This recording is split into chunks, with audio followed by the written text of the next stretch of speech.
자, 이런 제목 등장했군요. 징역 2년감이다. 무슨 소리입니까? 그 민주당 논리 아닙니까, 지금? 요거 국민의힘 당대표 후보들 간에 지금 설전, 어떤 사안을 둔 설전이군요, 지금요. 자, 그렇다면요. 무슨 얘기를 놓고 그런 건지 첫 번째 영상 확인해 보겠습니다. 사법 리스크가 있으면은 당 대표로서 임무 수행에 장해찬 최고위원이 여론조성팀이 있다.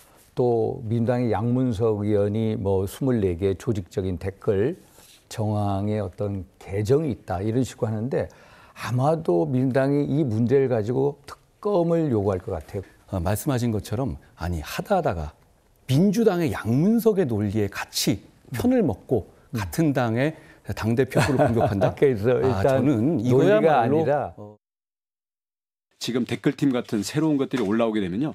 그 사실관계가 사실이라면 김경수 지사처럼 징역 2년의 실형을 받을 수도 있는 그런 사안이고 사실관계가 만약에 밝혀지게 되면 당내에서 보호하려고 해도 보호할 수가 없습니다. 민주당 양문석의 주장에 동조하는 원희룡 후보에 대해서 당심이 판단할 거라고 생각합니다. 제가 길게 말씀드리진 않겠어요. 그런데 자, 이런 설전이 오늘 아침까지 벌어졌어요, 토론회에서. 그리고요, 이런 가운데요, 다음 보겠습니다. 홍준표 대구시장, 이 건에 대해서 이제 입장을 내고 시작했어요. 양문석 의원 폭로가 사실이라면 드루킹 사건과 맞먹는 대형 여론조작 사건이다. 조건을 달았어요. 만약에 그 폭로가 사실이라면. 대형 여론조작 사건.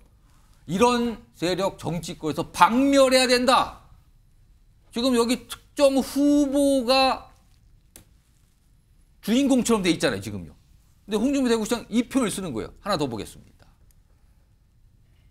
그러면서요, 대통령, 여권, 주요 인사, 저주 세력, 우리 내부에, 그러니까 댓글 이런 걸 얘기하는 거잖아요.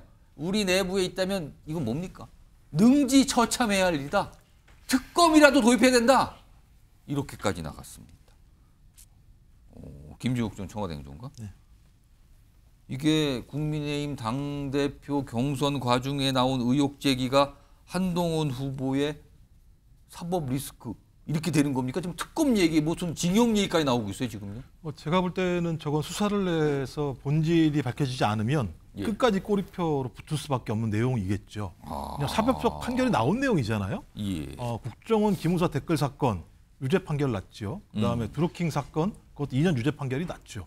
이 사건이 유사하다면 근데 이게 무슨 민주당 발로 나온 게 아니라 그렇습니다. 내부에서 나왔고 또 지금 탈당했습니다만 전 최고위원인 장해찬 씨 같은 경우는 자기가 증거를 가지고 날 수사라고 얘기하는 상황이기 때문에 저는 이 부분 관련해서는 어떤 형태로든지 명확하게 사법적으로 수사 이후에 한동훈 후보가 아무런 죄가 없다라고 하는 것이 밝혀지지 않는 이상 저는 계속 끊임없이 공격의 소재이며 본인의 사법 리스크로 존재할 수밖에 없다 이렇게 생각을 합니다.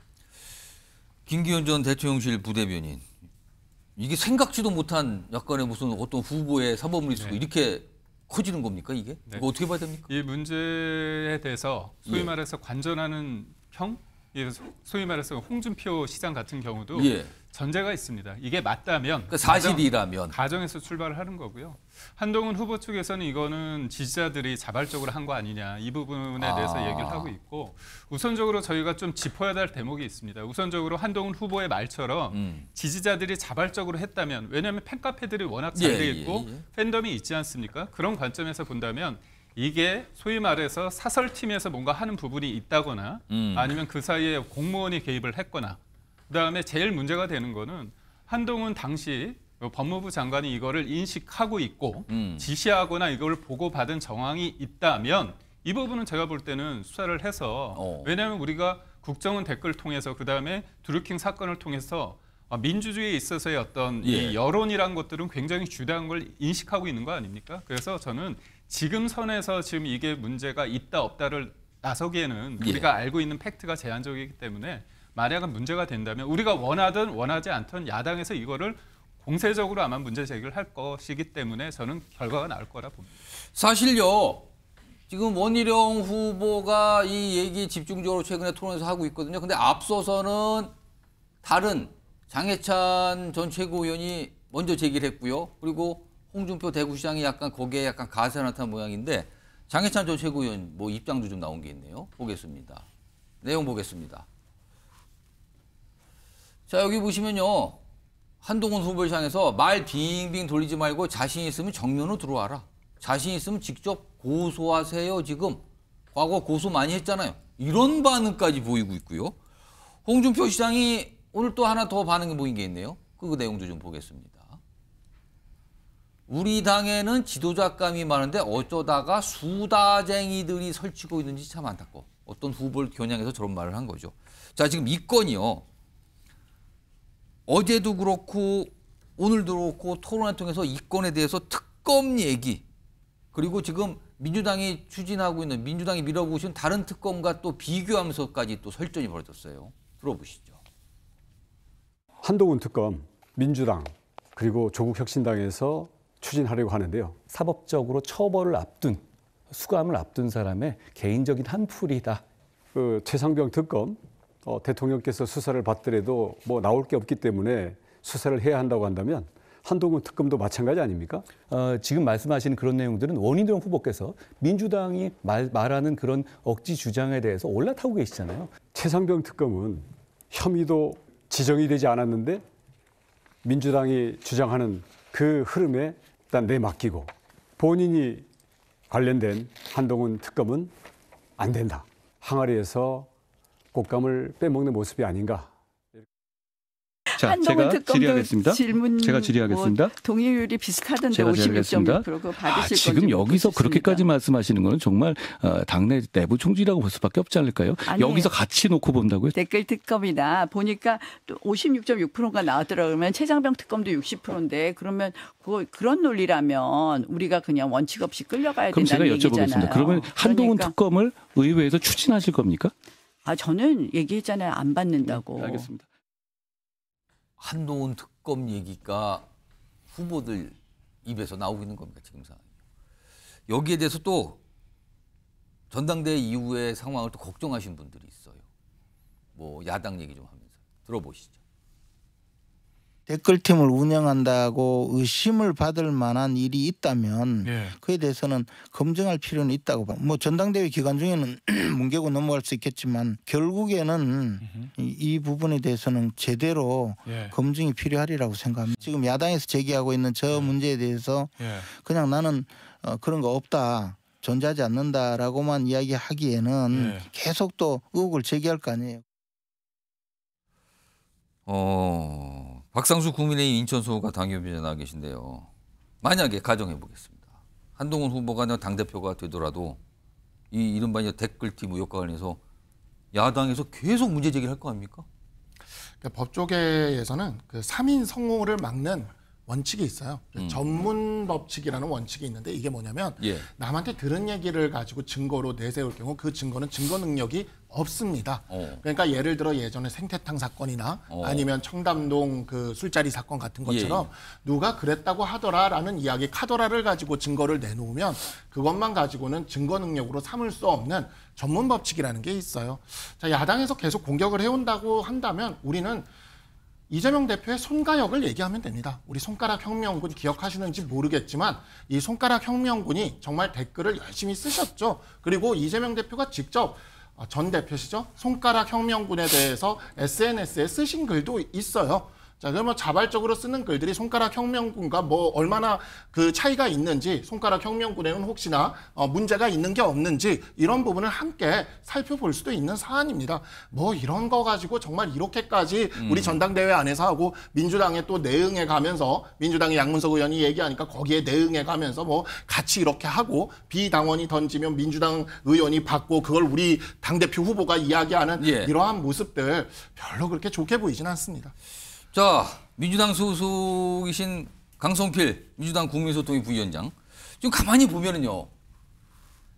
한동훈 후보에 대해서 지금 사실 민주당에서 이런 댓글건 이거 봐라 하면서 뭔가 계속 얘기하고 있거든요. 그러면서 그걸 보고 일각에서는요. 아니 한동훈 후보를 압박하는 민주당의 모습이 마치 민주당이 친윤계의 힘을 보태주는 이상한 상황이 되는 거 아니냐라는 또 시각이 있습니다. 이거 어떻게 보십니까? 저희가 뭐 친윤과 합세해서 한동훈 후보 공격하겠습니까? 그저 본인들끼리 싸우다가 진실로 드러난 거에 대해서 저희가 검증하자는 것이죠.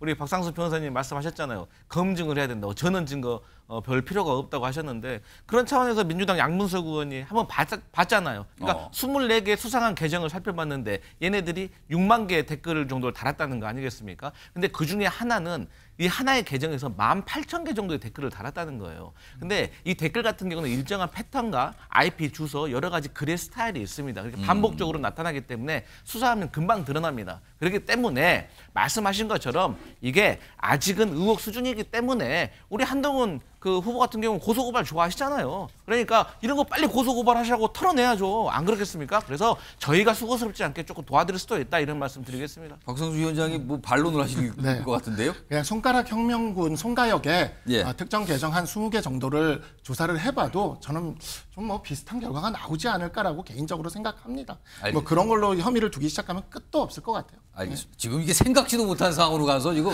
민주당에서 갑자기 아니 뭐가 왜 자꾸 우리 쪽한테 뭘 하라고 오는 것 같아? 약간 이런 반응이더군요, 지금요. 자, 이런 가운데요.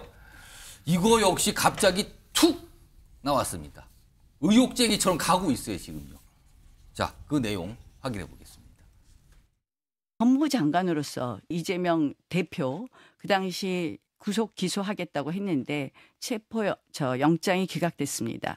책임 느끼십니까? 안 느끼십니까? 영장이 발부되도록 수사에 관여하는 게 법무부 장관의 업무입니까? 나 의원님께서 저에게 본인의 그 패스트트랙 사건 공소 취소해달라고 부탁하신 적 있으시죠? 저는 거기에 대해서 제가 그럴 수 없다고 말씀드렸고요. 그런 식으로 저희가 구체적 사안에 개입할 수 없습니다. 법무부 장관은. 그거는 구체적 사건이 아니라요. 실질적으로는 그거는요. 저의 유무죄에 관한 것이 아니라 우리 헌법과 법치를 바로 세우느냐 아니냐의 문제입니다. 빠루를 들고 문을 뜯으며 달려드는 민주당에게 맨몸으로 맞섰습니다, 여러분. 이 건으로 감옥을 간다고 해도 혼자로 생각할 것입니다. 우리 여당 법무부 장관이라면 연동형 비례제의 무력화 그리고 공수처의 무력화를 이유로 공소 취소했어야 될 사안입니다. 공소 취소는커녕 공소 취소 부탁이라고 이야기합니다. 보수 정권 후보 맞습니까? 당대표 후보 맞습니까? 이게 지금 발칵했어요. 지금 이것 때문에 지금 뭐 이제 그러니까 패스트트랙 공소취하 부탁하지 않았어요. 그러니까 무슨 말입니까? 지금 당연히 해야 될 걸 왜 부탁했다뇨? 뭐 이렇게 반발하고 또 어제 얘기가 나온 건데 박상수 위원장님 이게 또 새로운 폭로입니까? 이거 뭡니까 지금 이게 토론회 과정에서? 저 토론회가 이제 그만 좀 했으면 좋겠다는 생각이 저도 좀 남아 들어요. 있어요. 네, 저도 이제 좀 그만 좀 했으면 좋겠는데, 근데 일단은 우리 부정청탁 금지법이라고 있습니다. 김영란법에 보면은요. 설령 어떤 그러한 어떤 청탁이라 해도 첫 번째 청탁에 대해서는 처벌하지 않습니다. 그러니까 첫 번째 청탁에 대해서 바로 그게 부정한 청탁인 걸 얘기하고 받아주지 않으면 그에 대해서는 특별한 처벌 규정을 갖고 있지 않아요. 그러니까 이제 재차하게 될 경우 신고 의무가 생기고 이제 이렇게 되는 건데 이제 이런 문제들에 있어서 야당이 너무 신나가지고 뭐 또 받아가지고는 뭐 이게 뭐 조국 교수 막 이러고 수사 대상이다 막 이러는데 그럴 일도 아니고 저는 오늘 나경원 후보 저 연설도 굉장히 좀 인상적이었습니다. 개인적으로 공수처에 대해서 굉장히 반대하는 입장이기 때문에 당시 그 패스트트랙이 적용됐던 그 상황 그리고 나경원 후보가 그때 했던 그런 점들에 대해서 우리 당이 좀 인정을 해줄 필요는 있지 않나 싶습니다. 김종욱 전 장관 지금 경쟁정당에서 전당대회에서 벌어진 상황인데 얼마 전에 사실은 국민의힘 지도부 내에서도 이거 지금 자폭 아닙니까 지금 뭐 하는 겁니까 지금 이런 한탄 나오는데 계속 의혹 제기가 나오는 거네요. 지금. 그러니까 내부에서 좀 정리를 하세요. 그거 가지고 민주당 공격하지 마시고요. 아니 그런 얘기가 나오는데 야당이 거기에 대해서 문제제기 안 하면 야당입니까? 존재 이유가 아무것도 없는 거죠. 이거 국회 선진화법 누가 만들었습니까? 국민의힘 만들었어요. 그래놓고 본인들이 빠루 들고 예를 들면 싸웠습니다. 4년 동안 1심 지금 심리하고 있어요. 아무것도 진전된 게 없어요. 근데 그 빠루 얘기하다 아까 나경원 후보는 네네, 그 빠루 딴 데서 갖고 오고 내가 그냥 뺏어서 들은 것뿐이다 이런 취지 설명을 했어요. 예. 근데 말씀하신 것처럼 법무부 장관한테 소위 그 당시 원내대표였던 분이 이런 것을 제기한다는 것 자체가 본인들은 뭐 법의 특권입니까? 어떻게 이런 얘기를 할 수 있습니까? 상식적으로. 저는 이런 식의 사고발상을 갖고 있기 때문에 문제를 해결하지 못하고 내부에서 이렇게 싸울 수밖에 없다라는 거예요. 저는 부끄러워서라도 저는 한동훈 후보도 마찬가지입니다. 이거 어떻게 이 내용을 어떻게 공격을 합니까? 돌 던지면 상대방만 맞습니까? 자기도 맞는 내용이거든요. 쌍방이 던지면 쌍방이 맞는 돌을 지금 서로가 돌을 던지고 있어요. 그리고 난 다음에 야 니네들은 왜 이렇게 돌을 던지고 있어라고 얘기했더니 너 왜 그런 얘기하냐고 민주당한테 막 비판을 하세요. 그러니까 안에서 돌을 던지지 마십시오. 그러면 밖에서 아무 얘기 안 할게요. 지금 민주당도 약간 당혹스럽습니까? 이상하죠. 희한하죠. 그러니까 싸울 소재가 있어요. 그러니까 예. 막 싸우다가도 봉합과 단결을 할 수 있는 사안이 있어요. 예. 근데 이건 고소고발 사안이에요. 그리고 다 고소고발 하겠다고 지금 얘기를 하고 있어요. 그러면 이거 고소고발 했는데 수사 안 할 수 있습니까? 수사하면 수사가 금방 끝납니까? 그럼 계속 달고 있어야 되는 내용들인데 이걸 내가 한 대 맞았으니까 내가 한 대 치겠다라고 말씀하시는 건 저는 국민이 봤을 때 답답할 수밖에 없다는 생각입니다. 지금 보면은 뭐 여러 가지 이슈를 놓고 의견이 첨예하게 다르고요. 엄청난 설전, 과열 양상까지 간 설전들을 계속 벌이고 있는 상황인데요. 그런데요. 이 건만큼은 네 후보가 모두 같은 생각입니다. 어제도 그 모습이 있었고 오늘도 그 모습이 있었는데 어제 모습부터 좀 확인해 보겠습니다.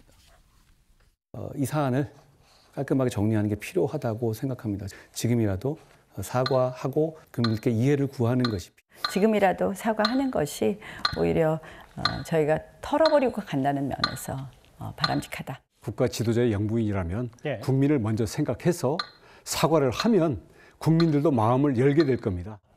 김 여사께서 몰카 공작의 희생양입니다. 그러나 국민적인 마음을 어울러 주셔야 됩니다. 그러니까 김건희 여사 관련된 이 명품백 논란 이거에 대해서 지금이라도 사과해야 된다는 것은 네 후보 모두 같은 생각으로 이제 나타난 겁니다. 그리고요 오늘도 또 다른 공통된 생각을 밝힌 게 있습니다. 그 내용도 들어보시죠. 국민들께서 궁금해하시고 법 앞에 평등의 정신에 따라서 진실을 규명하고 그래서 사안을 마무리 질 필요가 있다고 생각합니다. 아마 당당히 조사를 받고 또 국민들한테 심경을 진솔하게 얘기를 하면 자기를 낮추는 사람한테는 마음이 열려 있습니다. 이게 이제 억울한 점이 있는 거죠. 몰카 공작. 그래서 이 수사 부분에 있어서는 그냥 원칙대로 하는 것이 맞다. 성의 없는 조사, 수사를 해야 되고요. 저는 믿습니다. 김건희 여사의 그 말씀을. 그래서 아마 조사가 진행이 되면은 적절한 입장 표명을 하실 거다 이렇게 봅니다. 김기영 전 부대변인. 그러니까 이 명품백 관련해서 지금 사과와 수사가 필요하다고 네 후보가 뭐 똑같이 목소리를 내고 있어요. 지금 이게 당 분위기가 이렇습니까? 또 네 후보들의 생각인 겁니까? 총선을 거치면서 분명하게 국민들의 어떤 민심, 국민들의 어떤 마음을 알았기 때문에 지금이라도 그런 부분에서 명확히 짚고 넘어가야 된다는 분위기가 있는 것 같습니다. 법 적용에는 예외가 없어야 되고요. 법 위에 군림해서도 안 되고 또 지나치게 여론에 휘말려서도 안 된다고 봅니다. 저는 대통령이 2주년 그 기자회견을 통해서 부적절한 처신으로 인해서 국민께 걱정을 끼쳐드린 부분에 대해서 사과드린다고 말씀을 하셨습니다. 그렇기 때문에 당사자 입장에서는 지금이라도 이 사과를 표명하는 게 저는 맞다고 보고요. 청탁금지법상 법률상 봤을 때 공직자의 배우자는 처벌 조항이 없다는 부분에 있어서 제가 법적으로 가기 전에 이 부분에 대해서 국민의 어떤 정서와 눈높이에서 지금 사과를 하는 게 저는 맞다고. 강성필 위원장 일단 의견 주시고요. 김건희 여사, 그러니까 네 후보가 모두 사과 필요성을 얘기했잖아요. 김건희 여사가 사과가 정말 실현될까? 이건 어떻게 전망하십니까? 김건희 여사 사과 안 하실 겁니다. 사과하실 마음이 있었으면 진작 하셨겠죠. 그런데 다행인 건 뭐 다행이면서도 불행인 건 뭐냐면 저 네 분이 총선 전에 저렇게 김건희 여사께서 사과해야 된다고 목소리를 모았으면 얼마나 좋았겠습니까? 그런데 이제 선거 끝나고 나서 이제 와서 저렇게 말한들 저게 무슨 소용이 있는지 잘 모르겠고요. 몰카 공작의 희생양이라는 말들을 꼭 한마디씩 붙이시는데 제가 생각했을 때 몰카 공작의 희생양은 명품 가방입니다. 아직까지 세상 구경 못하고 대통령실 어디인가에 갈 길이 있고 헤매고 있는 그 명품 가방에 대해서 지금이라도 사과하시고 자유롭게 들고 다니셨으면 좋겠습니다. 지금 아무튼 뭐 이게 뭐 아까 수사 얘기도 나오고 사과 얘기도 이게 또 뭐 여러 가지 좀 지금 검찰에서 보고 있죠. 지금 여기서 확인을 한다고는 얘기도 들려오고 있습니다. 아무튼 뭐 치열한 부분도 있고요. 또 공통된 의견을 나타내는 부분도 있어서 소개해드렸습니다. 여기 보시면요. 다음 마지막인데 이거 하나 좀 지지율 조사 나왔는데 하나만 잠깐 확인해 볼까요? 내용 좀 보겠습니다. 여기 보시면 국민의힘 당대표 결선 투표를 가정해서 그럼 결선 투표는 1등, 2등이 올라가는데 그럼 양자 대결로 본 거거든요. 어떻게 됩니까? 라고 물어보니까 국민의힘 지지층만 따로 뽑아보니까 한동훈 후보가 뭐 어떤 후보하고 경쟁을 해도 기본적으로 7% 이상은 다 넘기거든요. 요거를 좀 어떻게 좀 해석해야 될까 요건데 요거는 저 김기영 전 부대변인께 짧게 후보끼리는 굉장히 거칠게 경쟁하는데 국민의힘 지지층에서는 별다른 반응이 없다 이렇게 보여야 되는 겁니까? 이건 어떻게 봅니까? 그러니까 어떤 추이를 봤을 때 국민의힘 지지층 그리고 무당 그 지지층을 봤을 때 우리가 국민의힘 같은 경우는 8대2 아닙니까? 당원 80, 그다음에 여론조사 20%인데 전체적인 추이에 있어서는 크게 변동은 없는 것 같습니다. 근데 이제 저는 봐야 될 대목이 뭐냐면 당원들은 국민의힘 지지자와 또 다른 전략적 선택을 할 수도 있거든요. 그렇기 때문에 지금의 이런 상황에 대해서 이게 한동훈 후보 측에 유리할지 이런 상황이 뭔가 불안하고 대통령의 관계 맺음에 있어서 안정감을 주지 못한다면 저는 또 다른 선택을 할 수 있다고 봅니다. 그리고 무엇보다 저희는 결선 투표라는 게 있기 때문에요. 그 부분에 있어서 누가 2위가 되고 또 3, 4위가 어떻게 몰아주냐에 따라서 또 아직까지 역동성이 좀 남아있다고 볼 수 있습니다. 알겠습니다.